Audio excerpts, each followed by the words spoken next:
वाल्मिक कराडचा खरा गेम धनंजय मुंडेंनाच करायचा होता।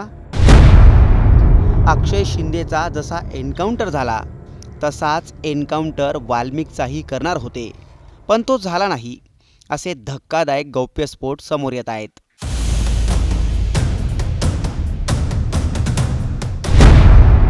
वाल्मिकचा गेम मुंडेंना का करायचा होता, तो कुणाकडून करून घ्यायचा होता, त्यासाठी कशी फिल्डिंग लावण्यात आली, कुणाला किती रुपयांची ऑफर देण्यात आली, अशा सगळ्या प्रश्नांची उत्तरेही समोर येत आहेत।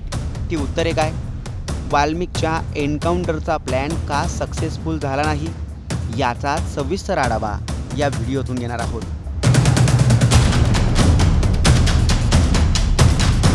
बोगस एन्काउंटर असा असतो, मुख्यमंत्री, दोन्ही उपमुख्यमंत्री, सचिव, गृह सचिव हे पहिले वरून केंद्राकडून सिग्नल आल्यानंतर गुप्त बैठक होते, त्यानंतर ठरवतात, जसा अक्षय शिंदेचा झाला।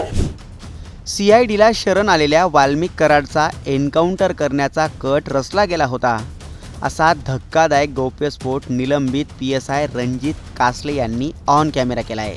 त्यासाठी रणजित कासलेंना थेट ऑफर आल्याचंही त्यांनी सांगितलं। हा सगळा खेळ कधी सुरू झाला, नेमके रणजित कासलेंचे आरोप काय, पाहूयात।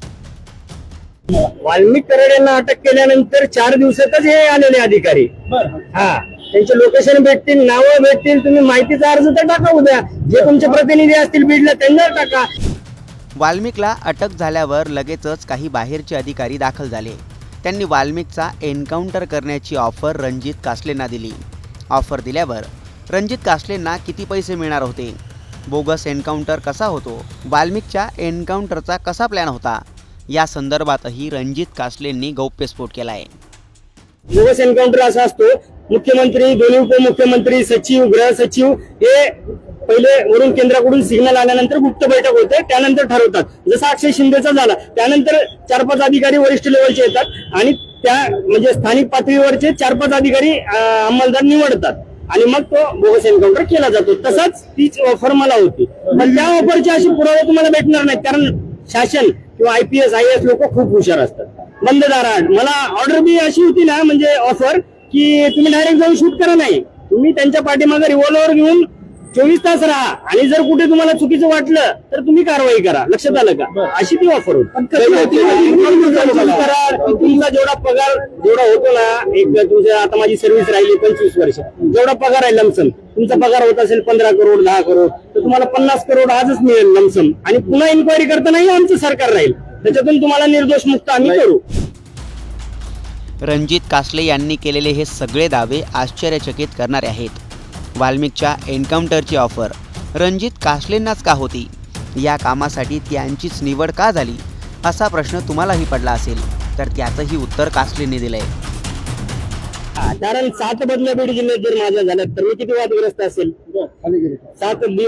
2 वर्षात माझ्या 7 बदल्या झाल्या, दिसू Vadgaon, Vardhapur police station, Ambajogai traffic incharge, Majalgaon ग्रामीण आणि सायबर आणि कंट्रोल, अशा 7 बदल्या माझ्या 2 वर्षात झालेले आहेत। एकही विनंती अर्ज नाही। तुम्ही एकटेच एक एन्काउंटर करणार होते, एकट्यालाच ऑफर होती? नाही, ते 4-5 जणांना भरपूर दहशत अधिकारी असतात पोलीस खात्यात, पण सगळे काही बोलत नाहीत, बाहेर पडत नाही। नाही, याचं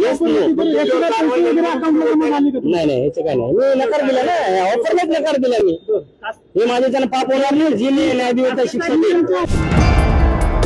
धनंजय मुंडेंना वाल्मिक कराडचा एन्काउंटर का करायचा होता, या संदर्भातही रणजित कासलेंनी मोठा गौप्यस्फोट केला आहे। वाल्मिक कराड धनंजय मुंडेंना नको होते आता, कारण काय तर 302 मध्ये वाल्मिक कराड पूर्णपणे फसलाय, आता मीही फसेल या भीतीपोटी ही ऑफर असेल।